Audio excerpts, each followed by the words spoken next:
Bienvenue sur MetaLab Africa. Ici, je partage mes projets électroniques, des solutions web innovantes, des systèmes embarqués intelligents et des tutos pratiques autour de l'Internet des objets. Abonne-toi pour ne rien rater. Bonjour, aujourd'hui j'aimerais bien vous parler de comment créer un nouveau symbole inexistant dans l'interface Isis Proteus. On va se baser sur le composant AD642 avec une empreinte T0 TUO 77. On va passer maintenant au datasheet du composant.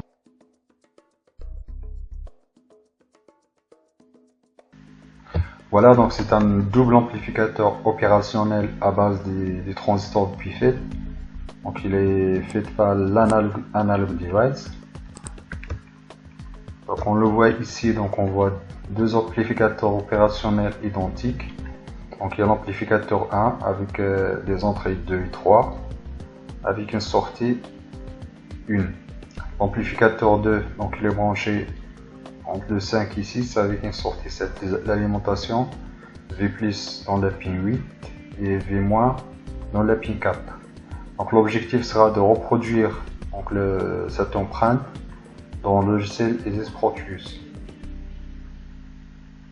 Maintenant on va passer au logiciel Isis. Donc on ouvre Isis. Donc on va aller chercher le composant AD642. Donc en effet, donc le composant présenté dans l'interface Isis, donc il tient en considération uniquement, donc on le voit ici, il tient en considération uniquement le premier composant. Donc en effet, le composant AD640, donc il y a double amplificateur. Donc ici il y a juste le premier amplificateur, donc avec les entrées 3 et 2. On l'envoie ici dans le datasheet, donc il y a le 3 et le 2, et la sortie 1. Donc ici ce qu'on va faire, on va refaire l'empreinte, donc afin d'avoir double amplificateur, l'amplificateur 1 et l'amplificateur 2. On commence, la première étape sera de créer le graphisme, la forme graphique du nouveau composant. Donc on va supprimer celui-là. Donc le forme de graphisme, donc soit on a en forme triangulaire ou bien rectangulaire ou bien en forme circulaire. Pour simplifier le graphisme, on va utiliser la forme triangulaire. Voilà. La deuxième étape sera d'ajouter les pins. Donc les pins, on va utiliser le mode Device Pins Default. On va utiliser 4 pins à l'entrée, 1, 2, 3, 4, 4 pins à la sortie, 1, 2, 3 et 4. Donc il faut bien s'assurer que la pointe sera à l'extérieur, donc on va inverser le sens, voilà, 1, 2, 3 et 4, 1, 2, 3 et 4. Après, on va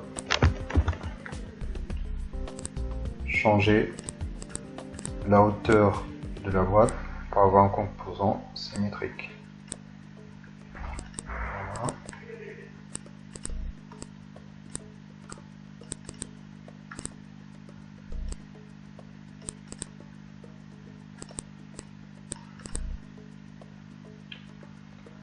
La troisième étape sera la configuration de chaque pin. Double-clic. Le premier pin, ça va être la sortie 1, donc output 1. Le numéro du pin, donc le numéro 1, c'est une sortie.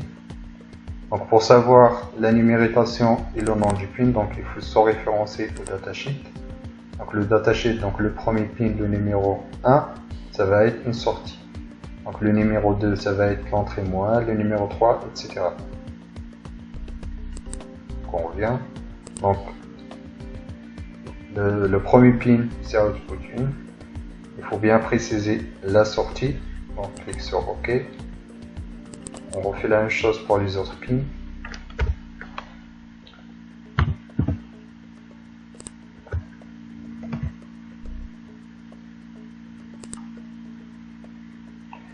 Après, on clique sur Next. Voilà.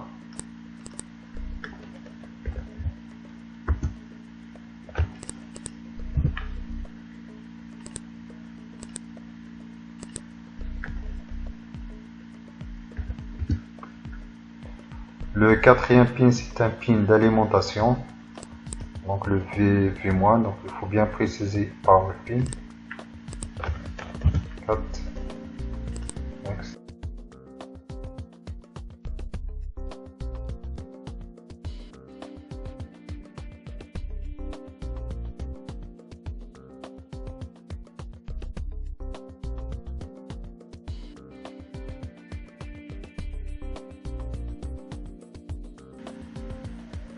La quatrième étape, il faut bien définir le centre du composant. Donc le centre, c'est pour simplifier l'opération de rotation. Par exemple, lorsqu'on va utiliser le composant, lorsqu'on va faire la rotation, il va être tourné autour du centre. Donc il faut bien préciser le centre du composant. Voilà. La cinquième étape, on va sélectionner le composant. On clique gauche, après on clique sur Make Device. Ici, on va définir le nom du composant. Donc AD642. On va ajouter un caractère pour se différencier du composant existant. Donc le préfixe, donc c'est U. Le préfixe, ça permet de faire différencier le composant lorsqu'on va utiliser dans un montage. Donc le premier composant ça va être U, U1, U2, etc. Après on va cliquer sur Next. Donc ici on va définir le packaging. Donc le packaging du composant. On va cliquer sur Add.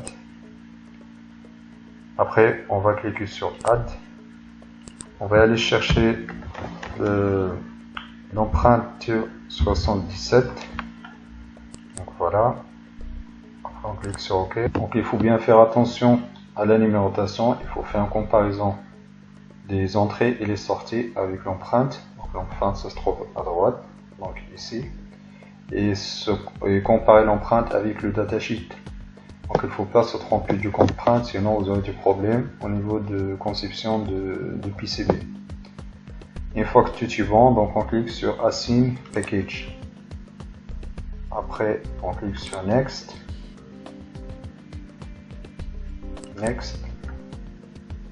Next. Donc ici, on définit le type, la catégorie du composant. Donc c'est un composant analogique. Donc c'est un amplificateur. Le concepteur c'est Analog Devices. Après la librairie, donc il faut l'affecter à une librairie. Donc on va l'affecter à une librairie OHlib. Après, on clique sur OK. Donc voilà, donc notre symbole a été bien créé. Donc maintenant, ce qu'on va faire, donc on peut supprimer celui-là et aller chercher notre composant. Donc AD642K. AD642. Donc notre composant, il est là. Donc voilà, donc double-clic. OK. Voilà, donc on peut ajouter notre composant. Voilà. U1, U2, U3, U4. J'ai une autre remarque. Donc en fait, on a oublié de préciser, d'ajouter une description du composant. Donc lorsqu'on va chercher le composant AD642X, donc en fait ils affichent aucune description. Ce qu'on va faire, donc on va ajouter la description du composant. Donc il suffit, donc on va supprimer, donc on va aller vers Make Device, on va vers suivant, on va cliquer sur suivant, Next, Next, Next. Donc la description, on ajoute la description ici. Donc on va recopier la description du datasheet.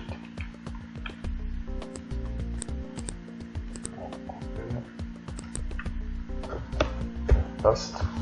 Après on va ajouter double AOP. Ok, ok, yes, ok. Donc là, on va aller chercher notre composant dans la librairie, donc AD642. Voilà, on le retrouve ici. Donc celui-là, donc c'est un seul amplificateur. Donc notre composant, donc il est complet. Voilà. Après vous pouvez modifier votre symbole autant que vous voulez, c'est-à-dire quand vous voulez modifier vos symboles, il suffit d'y aller vers Make Device. Après, réitérer toutes les opérations, vous pouvez changer le nom, etc. Il faut bien noter que notre composant, c'est juste un symbole qu'on peut utiliser dans le logiciel Ares pour la conception du PCB. Donc là, on va ajouter un autre composant. On va aller vers le logiciel Ares. Voilà.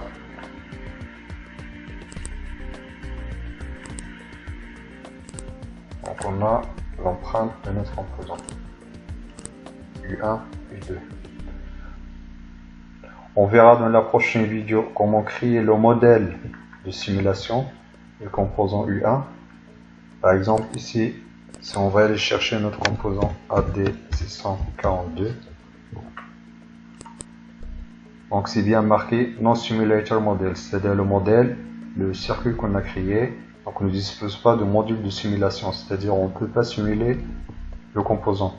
Donc on verra dans la suite comment créer un modèle de simulation afin d'avoir un composant complet avec le modèle de simulation et avec l'empreinte de conception du PCB. Merci de votre attention.